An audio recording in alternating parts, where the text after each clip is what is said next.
everyone, my name is Alyssa Hines and today I'm going to be talking to you a little bit about ocean pollution, more specifically plastics and microplastics and how they can affect the ocean environment. As we know, oceans make up about 71% of the Earth's surface, and they actually can take up to 7.5 million pieces of plastic every single day. These numbers are catastrophic.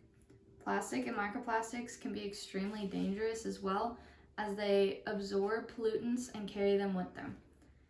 I will explain today how these plastics and microplastics affect both the wildlife, us on the earth, and also how we can help to reduce the amount of plastic going into the ocean. Marine microplastics can be adjusted into the biological processes of many different kinds of organisms, from primary consumers to herbivores to secondary consumers, and even predators on higher levels. They can all consume these microplastics.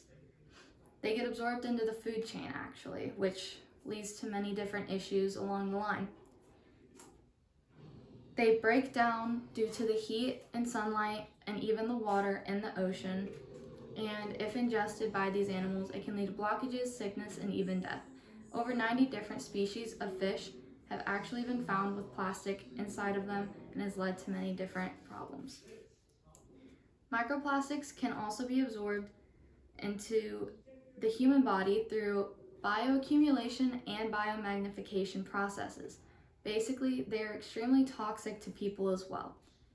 If absorbed into our bodies, we can get many different types of organ failures and organ issues. The plastic itself leads to blockages and obesity. Living in Brevard, some of us may know what an algae bloom is. It's basically where too much pollutant gets taken into the algae and it starts to override everything in the waters. And algae blooms affect us greatly. We get respiratory issues and itchy eyes, but it also can affect the fish greatly.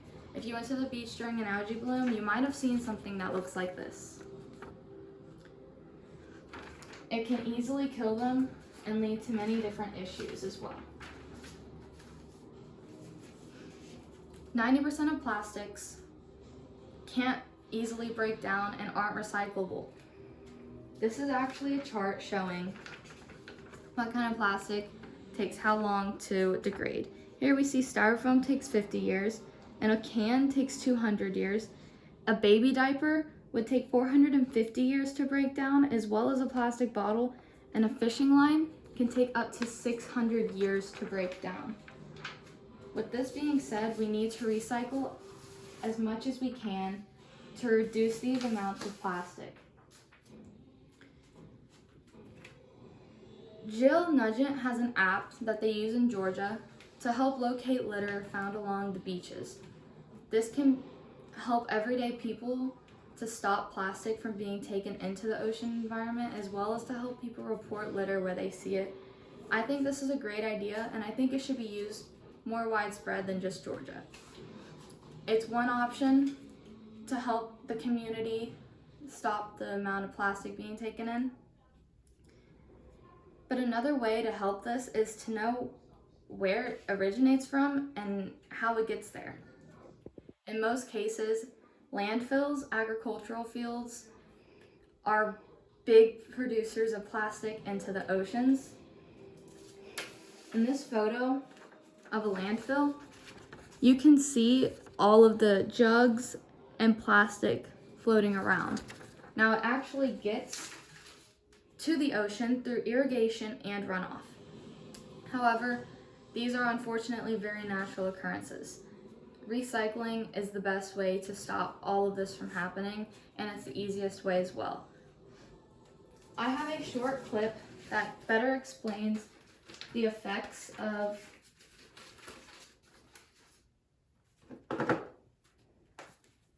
plastic on marine life. The reason why it's so detrimental is because it finds its way up the ocean food chain. Fish eat styrofoam from cans of their food, and they get not only the styrofoam from their bodies, but chemicals that have been absorbed onto it. We eat the fish that have eaten styrofoam.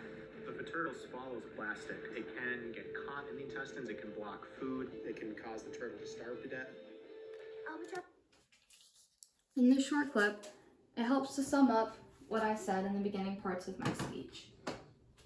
The toxins from all of the plastic is absorbed into the fish and the turtles, and when we eat them, we also absorb these plastics. They've been a huge part of ocean pollution for many years, and we need to find more ways to reduce the threat.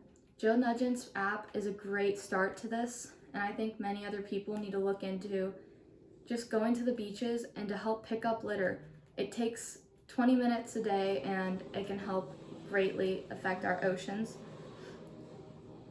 To review my speech today, I wanted to go over how we talked about the wildlife and how eating plastic can kill them, and it also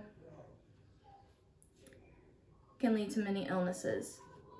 As we eat the wildlife and the fish, we also can contract these toxins, as well as the algae blooms can affect us. The easiest way to reduce these plastics is recycling. Being informed can help people understand how important it truly is to stop the spread of plastic and just recycle when you have the chance. Helping save the ocean and wildlife can eventually help to save our planet. Thank you so much for listening today.